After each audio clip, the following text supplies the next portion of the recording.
Motor मालिक बेचारा गाड़ी के ऊपर गाड़ी रखवा कर ला रहा है। 15 दिन से बॉम्बे में खड़ी है भिवंडी में खड़ी गाड़ी का 3000 रुपये पर चक्कर का नुकसान हो गया। ये गाड़ी वाले पर कोई रेम नहीं है। ट्रक पर ट्रक लादने को मजबूर हुए गाड़ी मालिक नहीं बन रहा नेशनल परमिट। वीएलटीडी लगाने के आदेश बनी प्रॉब्लम। क्या अधूरा सिस्टम बन रही वजह? नमस्कार, ट्रांसपोर्ट टीवी में आपका स्वागत है। मैं हूं असलम कुरैशी। आप देख रहे हैं ब्रेकिंग न्यूज। दोस्तों, जरा ये वीडियो देखिए। एक ट्रक के ऊपर दूसरा ट्रक लदा हुआ है। ये कोई लोडिंग नहीं मिली है। ये गाड़ी मालिक मजबूर हुआ है एक गाड़ी को एक गाड़ी पर लदवाने के लिए। जी हाँ, और वजह बताई जा रही है कि नेशनल परमिट नहीं है, इस वजह से इसे इस गाड़ी पर लाद कर ले जाया जा रहा है। और इसका असल कारण बताया जा रहा है कि ये जो वीएलटीडी लगवाने को बता दिए गए हैं गाड़ियों पर, उसकी वजह से नेशनल परमिट नहीं बन पा रहे हैं। और नेशनल परमिट नहीं बन पा रहे हैं तो गाड़ियां नहीं चल पा रही हैं। इस वजह से ये दृश्य सामने आया है। जरा देखिए ये वीडियो।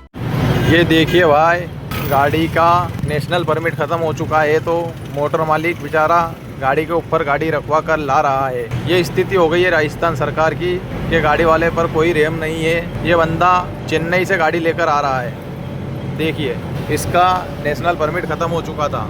इसी तरह की एक और वीडियो हमारे सामने आई है, वो भी दिखाएंगे, लेकिन इस अंतराल के बाद। पॉलिसी करवा ली पर क्लेम के वक्त आ रही है दिक्कतें। कोई बात नहीं, अब ट्रांसपोर्ट मॉल लेकर आया है आपके लिए जेन्युइन पॉलिसी। तो अब क्लेम की चिंता छोड़ें और बीमा करवाएं ट्रांसपोर्ट मॉल से। अभी व्हाट्सएप करें 90-831-90-831 पर। जी हाँ, तो अब जरा इन भाई साहब की मजबूरी सुनिए। ये मेरी गाड़ी आरजे 15 दिन से बॉम्बे में खड़ी है भिवंडी में।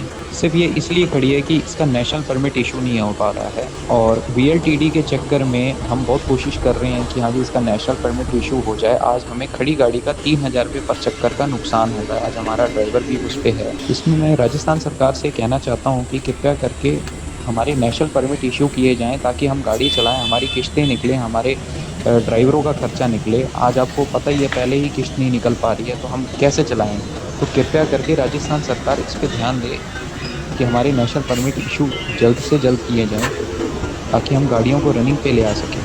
ये मुंबई महाराष्ट्र में खड़े हैं और इस वजह से खड़े हैं कि नेशनल परमिट नहीं है। और नेशनल परमिट क्यों नहीं है? वो इसलिए क्योंकि वीएलटीडी लगवाने को जो कह दिया गया है, और वो लगवाने को कह तो दिया गया है, लेकिन आरोप लग रहे हैं कि सिस्टम अभी पूरी तरह से बना ही नहीं है, व्यवस्था बनी ही नहीं है, जिसकी वजह से प्रॉब्लम आ रही है। राजस्थान में तो गाड़ियां खड़ी हो गई हैं। जी हाँ, राजस्थान नंबर की ये गाड़ी है और ये बता रहे हैं कि राजस्थान सरकार से अपील भी कर रहे हैं, आरटीओ से अपील कर रहे हैं कि इनका समाधान करें, कम से कम नेशनल परमिट तो हो। अब ये सब हुआ क्यों है ये भी बता देते हैं। दरअसल एक आदेश पारित हो गया है जिसके बाद ये सब खलबली मची है, ट्रांसपोर्ट जगत हिल गया है। ये बता दिया गया है कि अब नई पुरानी सभी गाड़ियों में वीएलटीडी लगवाना जरूरी है। वीएलटीडी यानी कि व्हीकल लोकेशन ट्रैकिंग डिवाइसेस। जी हाँ, दरअसल सुप्रीम कोर्ट की तरफ से ये ऑर्डर हुआ है और ये ऑर्डर इसलिए हुआ है कि कई सालों से ये जद्दोजहद चल रही है कि गाड़ियों में ये व्हीकल लोकेशन ट्रैकिंग सिस्टम लगे,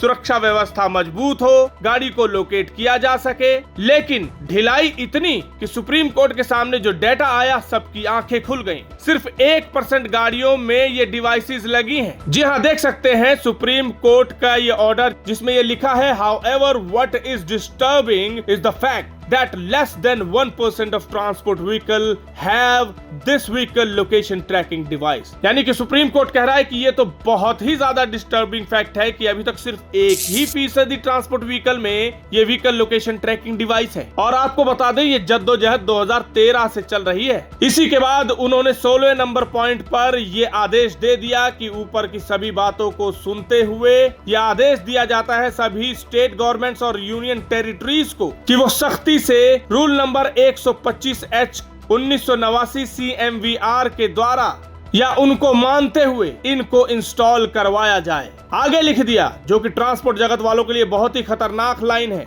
we direct the state governments UTs that no public service vehicle be granted a fitness certificate under section 56 or permit under section 66 of the MV Act without verified। यानी कि बिना ये VLTD verify किए सभी state government और UTs को ये आदेश दे दिया गया कि कोई भी व्हीकल उसका विटनेस सर्टिफिकेट अंडर सेक्शन 56 और परमिट अंडर सेक्शन 66 नहीं दिया जाएगा। लेकिन ये बात तो कह दी, ठीक है, और बहुत अच्छे के लिए किया जा रहा है ताकि ट्रैकिंग सिस्टम हो।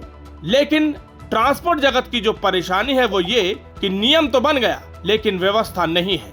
जी हाँ, व्यवस्था मजबूत हो जाए तो ये काम भी हो जाए, इसीलिए राजस्थान में ये गाड़ियां खड़ी हैं। अब इसको लेकर बहुत विरोध भी हो रहे हैं, आंदोलन का भी यहाँ अल्टीमेटम दिया गया है। मीडिया रिपोर्ट के अनुसार राहुल जैन है महासचिव, विश्वकर्मा ट्रांसपोर्ट एसोसिएशन के ये महासचिव हैं। उनका कहना है कि ये विरोध तो हो रहा है लेकिन नियम का विरोध नहीं हो रहा। उनकी मांग सिर्फ इतनी है कि परिवहन विभाग पहले स्पष्ट एसओपी जारी करे और अधिकृत कंपनियों की सूची सार्वजनिक करे ताकि वाहन मालिक नियमानुसार डिवाइस लगवा सकें। ट्रांसपोर्ट कारोबार व सप्लाई चेन प्रभावित हो रहे हैं। अब इसको लेकर विभाग ने क्या कहा? उनका कहना है कि एसओपी जारी करने की प्रक्रिया अंतिम चरण में है और प्रस्ताव विधि विभाग को भेजा गया है। तब तक संबंधित वाहनों को अस्थायी परमिट जारी करने के निर्देश दिए गए हैं। इस पर ये अल्टीमेटम ट्रांसपोर्ट संगठनों ने कर दिया।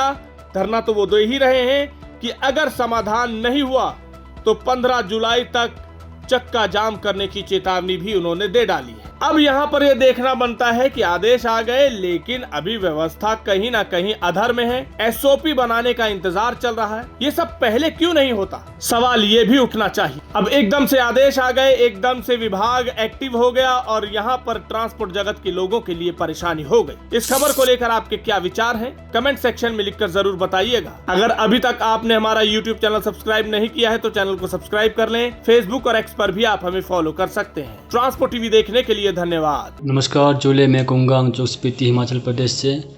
मैंने अपनी गाड़ी का इंश्योरेंस 2-3 साल से ट्रांसपोर्ट मॉल से कराया है। ट्रांसपोर्ट मॉल से इंश्योरेंस कराना काफ़ी आसान और फ़ायदेमंद है। ट्रांसपोर्ट मॉल से इंश्योरेंस कराने पर मुझे हर साल 3 या 4 हज़ार का फ़ायदा होता है और यहाँ से इंश्योरेंस कराने आसान है और इंश्योरेंस में क्लेम लेना बहुत ही ज़्यादा आसान है। मेरा आप सभी से अनुरोध है, अपना इंश्योरेंस ट्रांसपोर्ट मॉल से ही कराएं जो कि काफ़ी आसान है। ट्रांसपोर्ट मॉल जो कि ट्रांसपोर्ट गाड़ी के इंश्योरेंस के लिए सबसे अच्छा है और ट्रांसपोर्ट मॉल के सभी लोगों का धन्यवाद करना चाहता हूं क्योंकि वो ट्रांसपोर्ट के सभी गाड़ियों का हमेशा मदद करते हैं। धन्यवाद।